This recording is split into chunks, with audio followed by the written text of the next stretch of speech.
La loi face au cœur humain, le vrai conflit.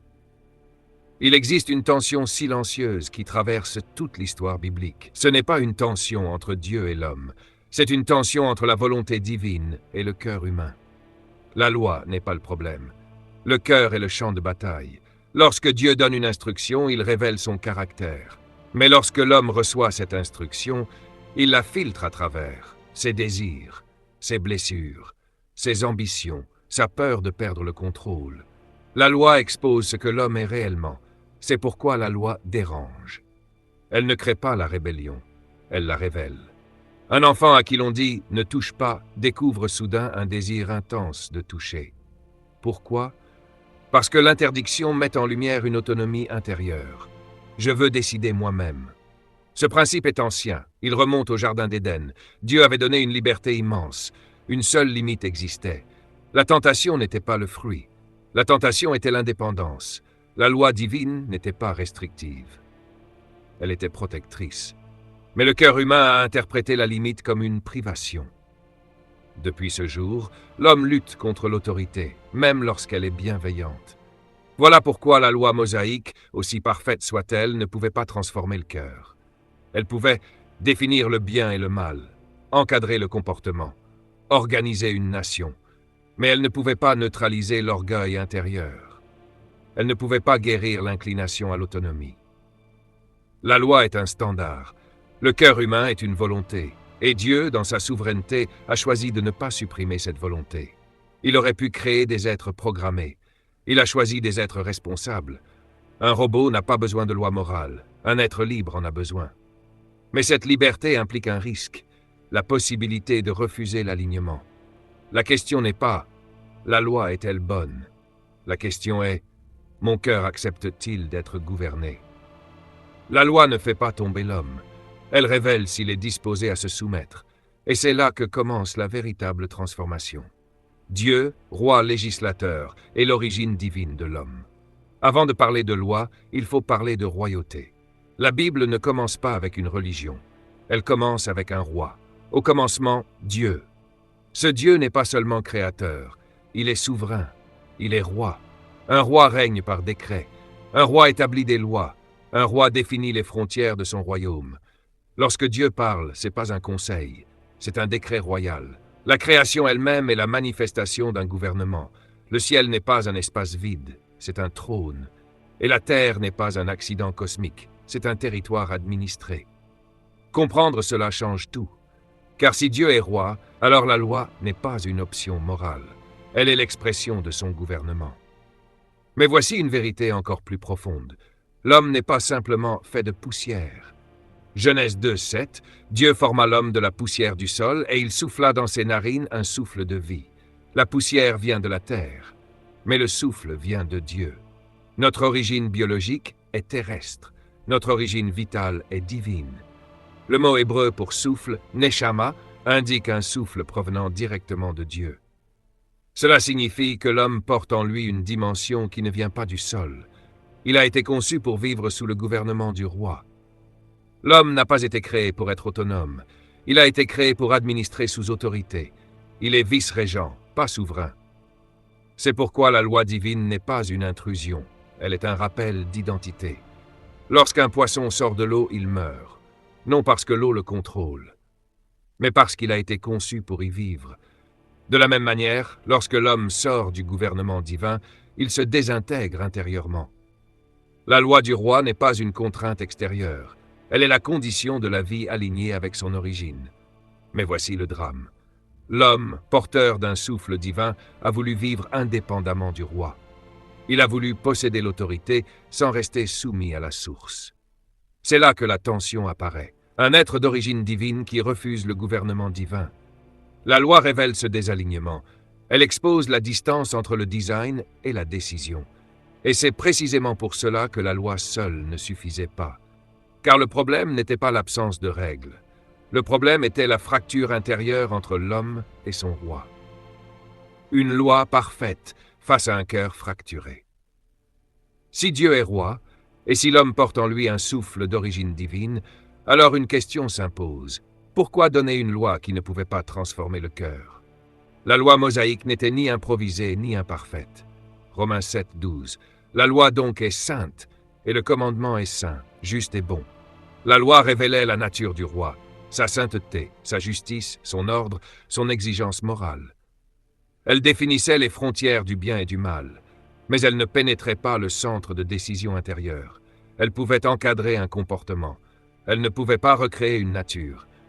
Et c'est ici que la tension devient douloureuse, car plus la loi est claire, plus la désobéissance devient consciente.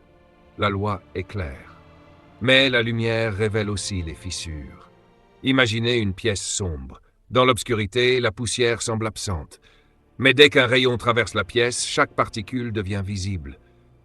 La poussière n'a pas été créée par la lumière, elle a été révélée par elle. Ainsi agit la loi. Elle ne crée pas le péché, elle expose l'inclination cachée du cœur. Et plus l'homme entend le commandement, plus il découvre son incapacité. C'est ce que Paul exprime avec une honnêteté bouleversante. Romains 7, 19. « Je ne fais pas le bien que je veux, et je fais le mal que je ne veux pas. » Voilà le drame humain. L'homme connaît le bien, mais il lutte intérieurement. Il sait ce qui est juste, mais il ressent une force contraire.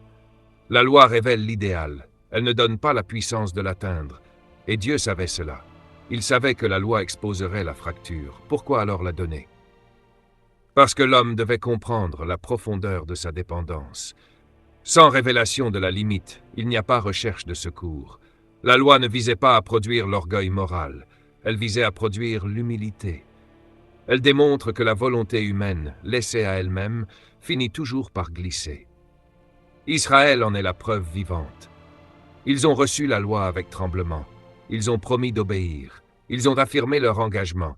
Et quelques semaines plus tard, ils fabriquaient un veau d'or. Le problème n'était pas l'information. Le problème était l'attachement du cœur. La loi peut contraindre un geste. Elle ne peut pas recréer un désir. Et Dieu ne voulait pas seulement des gestes corrects. Il voulait un peuple aligné intérieurement. Voilà pourquoi la loi mosaïque était nécessaire, mais insuffisante. Elle révélait le standard royal, elle révélait la fragilité humaine, mais elle laissait ouverte une question brûlante. Comment restaurer le cœur sans détruire la liberté? La grâce, l'intervention royale qui restaure sans contraindre. Si la loi révèle la fracture, la grâce révèle la compassion du roi. Dieu n'a jamais perdu son autorité, mais il a choisi de ne pas écraser l'homme sous son autorité. Il aurait pu supprimer la liberté humaine après la chute.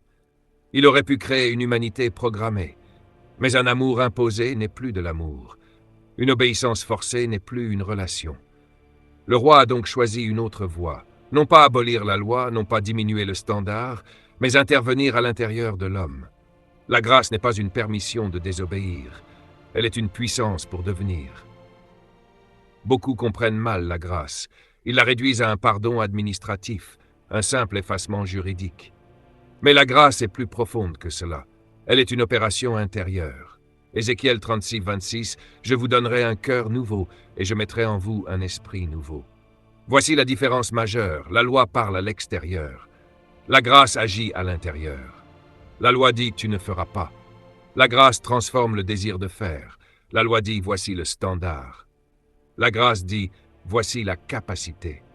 Mais attention, la grâce ne remplace pas la volonté. Dieu ne supprime jamais la responsabilité humaine. Il donne un cœur nouveau, mais il ne force pas son usage. C'est ici que la conscience doit être touchée. Un croyant peut être régénéré et choisir encore d'ignorer la voie intérieure.